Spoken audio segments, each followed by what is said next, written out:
পুনৰ অসম আৰক্ষীয়ে এক জঘন্য এনকাউণ্টাৰৰ ঘটনা সংঘটিত কৰিছে। কেইদিনমান পূৰ্বে উচ্চতম ন্যায়ালয়ে আবেদনকাৰীৰ চৰকাৰক অৱসৰপ্ৰাপ্ত ন্যায়াধীশ আৰু আৰক্ষী বিষয়াৰ নাম বিচাৰিছিল, যাৰ জৰিয়তে এনকাউণ্টাৰ ঘটনাসমূহৰ তদন্ত কৰিবৰ কাৰণে তদন্ত সমিতি গঠন কৰাৰ ইংগিত প্ৰদান কৰিছিল। উচ্চতম ন্যায়ালয়ে এই কথাও কৈছিলে যে এনকাউণ্টাৰৰ ক্ষেত্ৰত স্বচ্ছতা আৰু মুক্ত তদন্তৰ যি ব্যৱস্থা সেই ব্যৱস্থা কৰিবৰ কাৰণে চৰকাৰক নিৰ্দেশনা প্ৰদান কৰিছিলে। আৰু উচ্চতম ন্যায়ালয়ৰ যি নিৰ্দেশনা এনকাউণ্টাৰ গোচৰৰ ক্ষেত্ৰত মানি নচলা বুলি অভিযোগ উত্থাপন কৰিছিলে।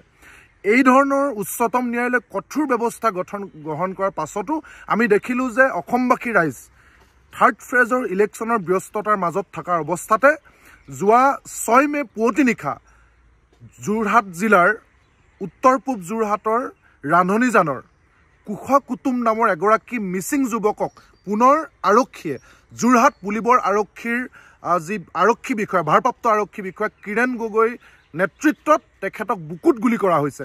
ইতিমধ্যে তেওঁ অসম মেডিকেল কলেজত মৃত্যুৰ সৈতে যুঁজি আছে। আমাৰ প্ৰশ্ন যে মুখ্যমন্ত্ৰী হিমন্ত বিশ্ব শৰ্মাৰ কাৰ্যকালত এনকাউণ্টাৰ ভয়াৱহতা ইমানেই পালে যে সুপ্ৰিম কোৰ্টে নিৰ্দেশনা দিব লগা হৈছে। আমি দেখিছিলোঁ যে হিমন্ত বিশ্ব শৰ্মাৰ যিকোনো কথাত কেৱল এনকাউণ্টাৰৰ জৰিয়তে মানুহক ভয় ভাবুকি প্ৰদান কৰা হৈছে।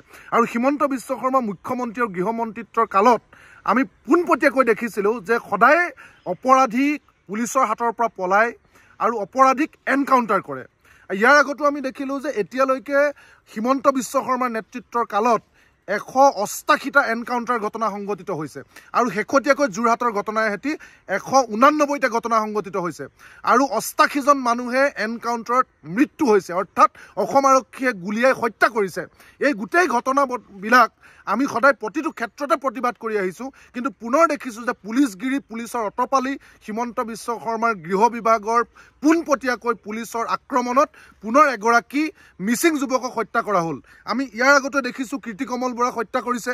ইয়াৰ আগত আমি দেখিছোঁ বৰখোলাৰ জয়ন্ত বৰাক আৰক্ষীৰ জিম্মাত গুলীয়াই হত্যা কৰা হ'ল।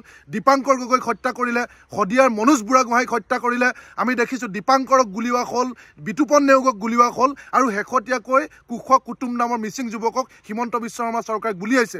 গতিকে এই গোটেই ঘটনাটোৰ আঁৰত চৰকাৰৰ ভয় ভাবুকি দমনৰ গোটেই কথা বতৰাবিলাক জড়িত হৈ আছে। গতিকে কুশ কুটুমৰ পিতৃ মাতৃয়ে অভিযোগ কৰিছে যে কুশ কুটুমক এটা অভিযোগত পুলিবৰ আৰক্ষীয়ে লৈ আনিছিল উঠাই আৰু তেখেতক পৰিয়ালৰ মানুহক জামিনত মুকলি কৰি দিছিল, কিন্তু পুনৰ 6 মে'ৰ দিনা ঘৰত গৈ গুলীওৱা হৈছে। এই গোটেই ঘটনা আমি আদালতৰ হস্তক্ষেপ বিচাৰিছোঁ আৰু হিমন্ত বিশ্ব শৰ্মা আৰক্ষীৰ এই অটপালি আৰু হিমন্ত বিশ্ব শৰ্মা গৃহমন্ত্ৰীৰ দায়িত্বত আছে, তেওঁৰ ইয়াৰ নৈতিক দায়িত্ব স্বীকাৰ কৰি এই গোটেই পৰিয়ালটোৰ লগত কথা বতৰা পাতি আমি কি কাৰণে এখেতক গুলীওৱা হ'ল, কিয় কুশ কুটুম নামৰ 17 বছৰীয়া যুৱকজনক গুলীওৱা হ'ল, ইয়াৰ স্পষ্টীকৰণ আমি চৰকাৰৰ পৰা বিচাৰিছোঁ।